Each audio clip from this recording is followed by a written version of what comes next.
Right. Good morning. Also, we're moving on to the another verse within the Quran that speaks directly to the principle of monotheism, which is the belief in a one creator, one sustainer, one destroyer of the universe. Right. That is what monotheism is. Right. The belief in one God, one God. There is no deity. There is no God worthy of worship except the one creator, sustainer, destroyer of the universe. Right. Surah 2 verse 163. And your God is one God. There is no deity worthy of worship except him, the entirely merciful, the especially merciful. Right? Right.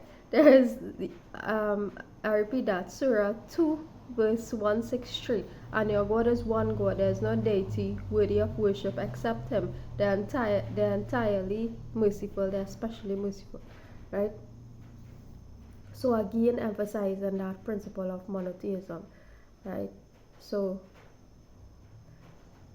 we are moving away, as I was saying, from this remembrance of I am that I am, right?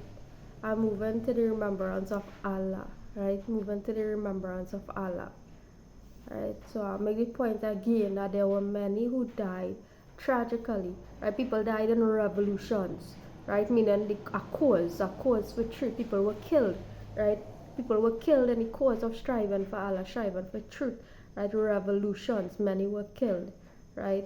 We talked about in slavery, many were killed, right? Many were killed in revolutions, right? Many were killed out of negligence, right? There were many were killed out of choice, people choosing to kill people, murder people, crime, right? Human trafficking, all these things. In the past, these things, right? Are we trying to eliminate these things or move away from these things? But it makes the point and it proves that hey, this religious concept is a false concept, right? A false concept, because many people would have tragically died for something that they believe in too, right? Or for that which is true, right? There were many who would have died in the past tragically for this cause, and there's no reason to continue healing um, this XYZ whatever, right? Um, so like I was explaining, and I apologize for bringing up this because it's a recent issue, right, about the topic regarding the five divers, and I really apologize for using this as an example, but it's to really demonstrate something, and it demonstrates something, right? It demonstrates something that I could come and start up a whole religion, right? A new religion, and I could start worshiping those four, right, who tragically died, right? I could start worshiping them, right? And it would be no different from Christianity, right? It would be no different from any other religion, right? Because of the nature of their passing and so on, right? That level of tragedy that took place. Anybody could come, and we could all, the entire world could congregate, right, and start a religion based on that, right? So it just goes to let people know, and if it was a cause that Allah had them pass for, it would have been for a cause, right? And it is to say that there is no God or no deity worthy of worship other than Allah itself, right?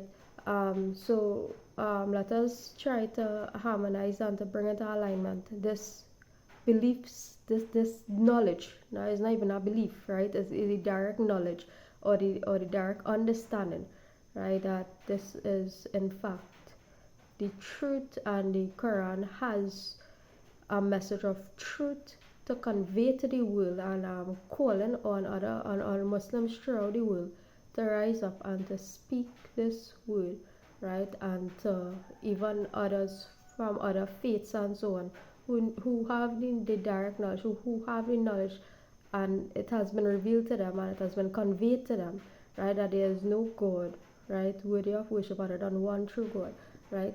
So even in this, we could discuss this too in the concept in the context of relationships, right? Devotional relationship, what it means to be devoted to a partner in a relationship, right? You devoted to a partner in a relationship doesn't mean that you have to see each other as gods or goddesses, right?